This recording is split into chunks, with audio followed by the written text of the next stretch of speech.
Mga taga-Orani!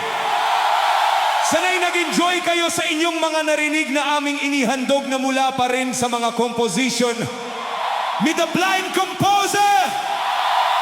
Ang tanong ko lang sa inyo, nakapaglaro na ba kayo nabugtungan?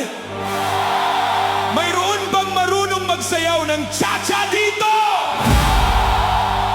Dahil ang susunod kong awitin ay kanya pa ring nilikha na may pamagat na bugtungan sa saliw ng tugtuging cha-cha. Heto na't atin ang pakinggan!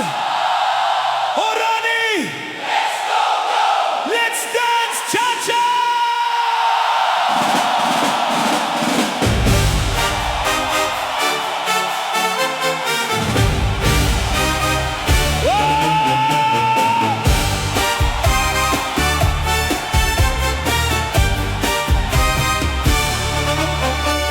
Halina mga kaibigan, tayo'y maglaro naman. Ito'y madali lang, kailangan lang ng kasagutan. Kung mga ito'y nasa inyong kaalaman, kung wala, inyo na lang pag-isipan. Heto na ang mga halimbawa ng iilan. May isang prinsesa nakaupo sa tasa. Hindi tao, hindi hayop, may ulo, paa at kamay ay wala nito.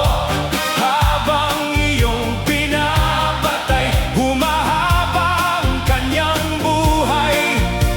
Ako'y may dalawang kaibigan, lagi na lang nag-uunahan.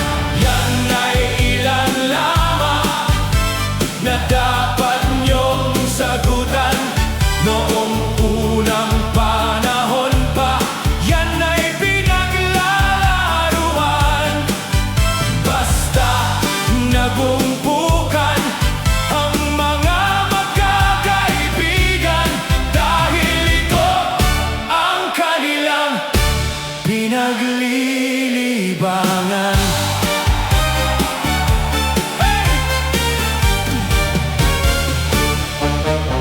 Heto pa ang iba, inyo na ring pakinggan. Isang butil ng palay, sakop ang buong bahay.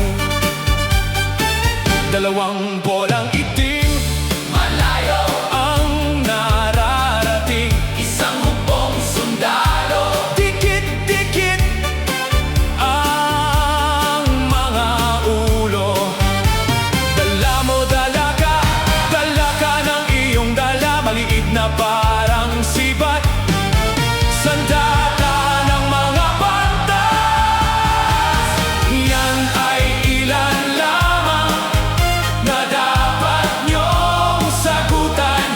Noong unang panahon pa, yan ay pinaglalaruan.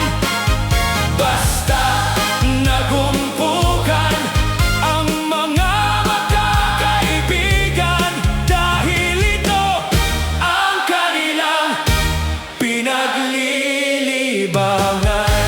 Ano? Mga kaibigan ninyo bang nasagutan? Kung hindi, ito ang sagot sa mga iyan.